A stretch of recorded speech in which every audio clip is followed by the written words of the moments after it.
कोरबा लोकसभा क्षेत्र में मोदी का मंत्र और महंत का प्रबंधन जो है यहाँ पर मुझे देखने को मिला है। लेकिन कांग्रेस की ओर से कोई स्टार प्रचारक नहीं आया। स्वयं चरणदास महंत स्टार प्रचारक रहे। अंदर ही अंदर ग्रामीण क्षेत्रों में इतना प्रचार कर चुकी है कि शायद एक कहावत चल रही है कि दीमक की तरह। नमस्कार, मैं हूं गेंद लाल शुक्ल और आप देख रहे हैं छत्तीसगढ़ का सबसे बड़ा डिजिटल प्लेटफॉर्म छत्तीसगढ़ तक। छत्तीसगढ़ के हाई प्रोफाइल लोकसभा सीट में कोरबा भी शामिल है। यहां से भारतीय जनता पार्टी की राष्ट्रीय उपाध्यक्ष डॉक्टर सरोज पांडे भारतीय जनता पार्टी की प्रत्याशी हैं और छत्तीसगढ़ विधानसभा में नेता प्रतिपक्ष डॉक्टर चरणदास महंत की धर्मपत्नी और निवर्तमान सांसद श्रीमती ज्योत्सना महंत कांग्रेस के टिकट पर अपनी किस्मत आजमा रही हैं।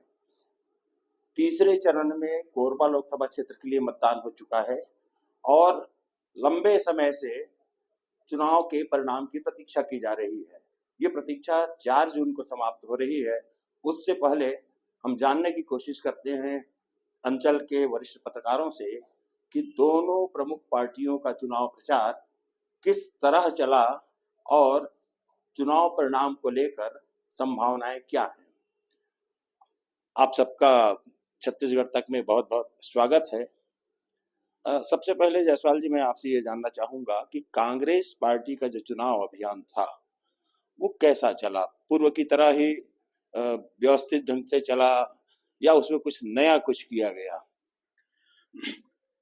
छत्तीसगढ़ ही नहीं, देश की एक हाई प्रोफाइल सीट बन चुकी कोरबा लोकसभा क्षेत्र क्रमांक 4, यहाँ पर भाजपा की राष्ट्रीय उपाध्यक्ष व राज्यसभा सांसद व महिला मोर्चा के राष्ट्रीय अध्यक्ष रहे, वह महाराष्ट्र, जम्मू कश्मीर सहित जो है विभिन्न राज्यों की प्रभारी रही और इसके साथ वो निर्वाचित सांसद भी रहे, निर्वाचित विधायक भी रहे, निर्वाचित महापौर भी रहे। ऐसे राष्ट्रीय नेतृत्व को भाजपा ने यहाँ पर प्रत्याशी बनाकर उतारा और उनके मुकाबले जो यहाँ निवृत्तमान सांसद, वर्तमान में जो सांसद है ज्योत्सना महंत, जिन्हें ज्योत्सना चरणदास महंत के नाम से जानते हैं हम सब लोग, और ज्योत्सना चरणदास महंत एक ऐसी शख्सियत है जो छत्तीसगढ़ ही नहीं, मध्य प्रदेश ही नहीं, भारत देश के लोकतंत्र के सबसे बड़े बड़े मंदिर में प्रतिनिधित्व कर चुके हैं। डॉक्टर चरणदास महंत की धर्मपत्नी हैं। यहाँ पर छत्तीसगढ़ तक की ओर से एक सवाल किया गया कि चुनावी प्रबंधन कैसा रहा, तो मैं तो ऐसा मानता हूं कि कोरबा लोकसभा क्षेत्र में मोदी का मंत्र और महंत का प्रबंधन जो है यहाँ पर मुझे देखने को मिला है। मोदी का मंत्र और महंत का चुनाव प्रबंधन, क्या लगता है कि पहले जो चुनाव प्रबंधन होते थे उसमें और इस बार के चुनाव में दोनों दलों में कहीं कोई नयापन था, कुछ नया प्रयोग हुआ? देखिए, चुनाव लड़ने के तौर तरीके में निश्चित रूप से परिवर्तन हुआ है और नई चीज देखने को मिली है।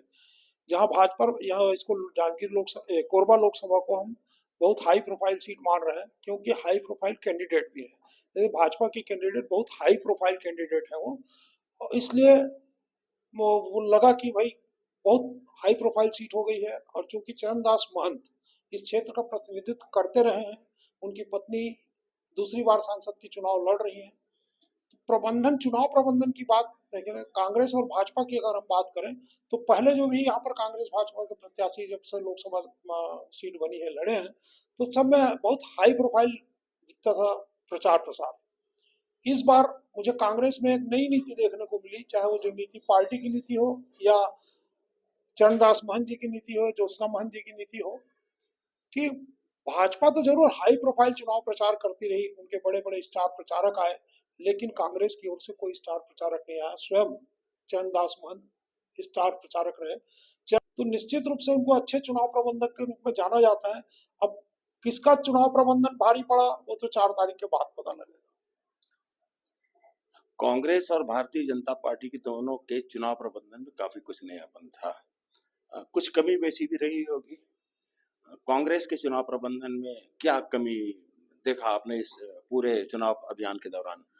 कोरबा लोकसभा क्षेत्र चुनाव जो इस बार हुआ है उसमें ये रहा कि दोनों जो भाजपा और कांग्रेस के जो उम्मीदवार रही, महिला उम्मीदवार रही, और दोनों ही अपने आप में मुकाबले में कहिए तो दोनों ही ऐसी नेत्री हैं जो बहुत बड़ी नेत्री मानी जाती है। एक और जो है ज्योत्सना महंत जी जो है पूर्व में सांसद रही, मतलब वर्तमान जो सांसद हैं अभी, और दूसरी ओर जो भाजपा से जो प्रत्याशी रही हैं, वो राष्ट्रीय स्तर की नेत्री हैं और भाजपा के बड़े पदों में भी रही हैं। तो दोनों एक दूसरे के मुकाबले कम नहीं हैं।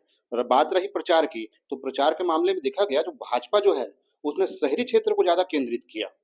वहीं कांग्रेस ने जो है ग्रामीण क्षेत्र को बहुत ज़्यादा केंद्रित किया। वो ग्रामीण क्षेत्र में इस तरह से प्रचार करते गए कि शहर में लगा कि कांग्रेस प्रचार कर ही नहीं रही है। जबकि जो फील्ड में गए तो पता चला कि कांग्रेस जो है वो अंदर ही अंदर ग्रामीण क्षेत्रों में इतना प्रचार कर चुकी है कि शायद एक कहावत चल रही है कि दीमक की तरह भाजपा को चाट न जाए। तो इस तरह चुनावी प्रबंधन में जो प्रचार जो रहा, कांग्रेस जो है, जो चरणदास जी के नेतृत्व में यहाँ पे जो प्रचार हुआ है, ये कुछ अलग ही अंदाज में देखने को मिला कि शहरी क्षेत्र को इस बार बिल्कुल ज़्यादा तवज्जो नहीं दी गई, मगर ग्रामीण क्षेत्र को बिल्कुल छोड़ा ही नहीं गया, एकदम पकड़ के रखा गया। और वहीं जो भाजपा है वो शहरी क्षेत्र में हावी रही। शहरी क्षेत्र में विधानसभा चुनाव जो हमने देखा है, शहरी क्षेत्र में जो जिस हिसाब से कांग्रेस उस समय हावी थी और धीरे से भाजपा निकल के आई, और उस तरह इस बार जो है भाजपा काफ़ी हावी है प्रचार में, और रिजल्ट कहीं अप्रत्याशित विधानसभा की तरह ना हो, ऐसा हम भी कह रहे हैं, सभी कह रहे हैं। रिजल्ट कहीं अप्रत्याशित ना हो जाए। कांग्रेस के चुनाव प्रचार को गांव में केंद्रित बताया है विराज जी ने, तो क्या लगता है किसी खास योजना के तहत ये निर्णय लिया गया था कांग्रेस की ओर से? क्या कांग्रेस ने ये मान लिया था कि शहरी क्षेत्रों में वो प्रचार प्रसार करके कोई फायदा नहीं ले सकते, इसलिए वो अपने आपको ग्रामीण क्षेत्रों में उन्होंने लगा दिया था? शुक्ला जी, एक चीज तो मैं स्पष्ट कर देना चाहूंगा कि कोरबा ही नहीं, छत्तीसगढ़ ही नहीं, पूरे देश में इन दिनों मोदी की गारंटी और कांग्रेस के न्याय गारंटी की वजह से जो है लोगों ने गांव में जाना ज्यादा पसंद किया। और चूंकि कांग्रेस के पास तो पाने के लिए कुछ नहीं था, उनको तो खोना ही खोना था, तो पूरे देश में जो है वो लोगों ने अपने न्याय गारंटी को जो है गांव गांव तक पहुंचाने की कोशिश की। वो समझ गए थे कि शहरी क्षेत्रों में इसका प्रतिशत हमको कम मिलेगा, लेकिन गांव गांव में इसका प्रतिशत मिलेगा, तो इसलिए उस न्याय गारंटी को लोगों ने गांव गांव तक पहुंचाने की हर हाल में कोशिश की। तो ये मैं दिनेश राज जी की बात से सहमत हूं कि कोरबा ही नहीं, पूरे शहरी क्षेत्रों में एक जो है लोगों के दिल दिमाग में एक नैरेटिव बन चुका है कि ये जो शहरी क्षेत्र है भाजपा का वोट बैंक है, ये शहरी क्षेत्र है भाजपा का वोट बैंक है, ये लोगों के दिमाग में बैठा हुआ है। मेरे को लगता है कि कांग्रेस भी इस रणनीति के तहत शहरी क्षेत्र को की बजाय जो ग्रामीण क्षेत्रों में ज्यादा मेहनत करना उचित समझा होगा। आपको लंबे समय से चुनाव कवरेज का अनुभव है, क्या मानते हैं आप कि भारतीय जनता पार्टी से इस चुनाव प्रबंधन में कहीं चूक हुई है, कांग्रेस से क्या चूक हुई है, ये दोनों चीजें?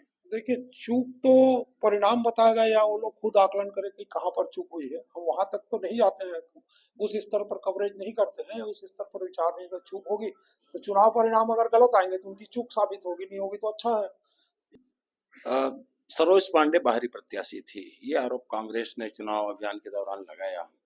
आप इससे कितना सहमत हैं और इसका कितना असर चुनाव परिणाम पर नजर आता है? जी, बाहरी प्रत्याशी के रूप में उनका नाम तो जैसे उनका नाम कोरबा से आया, वैसे ही बाहरी प्रत्याशी हैं करके ये कांग्रेस की ओर से भी कहा जाने लगा और जनता में भी बहुत कांग्रेस ने भी कहा और भाजपा के कुछ जो नेता हैं, कार्यकर्ता हैं, इन्होंने भी अंदरूनी ये बात कही कि वो बाहरी हैं करके। और तब तक तो ठीक था, मगर बाद में सुनाई में आया कि वो उनकी जो लाव लश्कर करीब 1000-2000 की संख्या में जो कार्यकर्ता, वो यहाँ पे कूच कर आए हैं, यहाँ पे मैदानी जो इलाके हैं वहाँ पे वो कार्य कर रहे हैं, जनसंपर्क कर रहे हैं, संपर्क कर रहे हैं, प्रचार-प्रसार कर रहे हैं। तो ये जो बात है, ये बात जो है भाजपा के खुद जो कार्यकर्ता हैं, उनको भी खटकी है। बहुत सारे क्षेत्रों से रिपोर्टिंग के दौरान मिलने आम तौर पे उनसे जैसे मुलाकात हुई तो चर्चा के दौरान ये बात है कि बाहरी जो लोग यहाँ पे आके जो प्रचार-प्रसार किए, तो स्थानीय लोगों को वो तवज्जो नहीं मिला, स्थानीयकर्ताओं को वो तवज्जो नहीं मिला, तो ये चुनाव के जो परिणाम आएँगे इस पे हो सकता है ये असर करे, बहुत असर करे। चलिए चुनाव के नतीजे पर बात करते हैं। जिस तरह से अभियान चला और जिस तरह से आरोप प्रत्यारोप का दौर चला और जो कयास लगाए जा रहे हैं, क्या लगता है चुनाव परिणाम क्या संभावित है? चुनावी परिणाम को लेकर जो विश्लेषण होता है वो बहुत गहराई तक जाकर हम किसी के उसको तो नहीं, सिर्फ एक वातावरण का सैंपलिंग करते हैं कि कहाँ पर वातावरण कैसा है और किस आधार पर जैसे किसी हम गांव में जाते हैं और पता लगता है कि यहाँ पर भाजपा का जोर है, लेकिन हमको कोई एक व्यक्ति ऐसी बात कर देता है जिसको लगता है नहीं ये बात गलत है, या कहीं कांग्रेस का जोर है मालूम हो जाता है, पर गांव का एक व्यक्ति कोई ऐसी बात कहता है जिससे लगता है नहीं यहाँ कांग्रेस की पकड़ नहीं है। तो जहाँ चुनाव परिणाम की बात है तो राष्ट्रीय स्तर के जो चैनल्स हैं या राष्ट्रीय स्तर के जो विश्लेषक हैं वो लोग भी सटीक रूप से नहीं बता पा रहे हैं।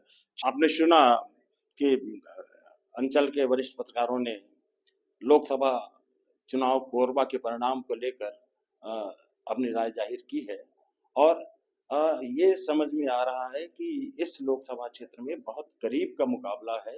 भारतीय जनता पार्टी और कांग्रेस दोनों ही दलों के प्रत्याशियों ने भरपूर मेहनत करी है चुनाव को लेकर, और ये कहना अभी बहुत कठिन है कि इस लोकसभा क्षेत्र का परिणाम किस करवट बैठेगा, भारतीय जनता पार्टी की जीत होगी या कांग्रेस की सांसद दोबारा यहां से निर्वाचित घोषित होंगे। ज्ञानलाल शुक्ल, कोरबा, छत्तीसगढ़ तक।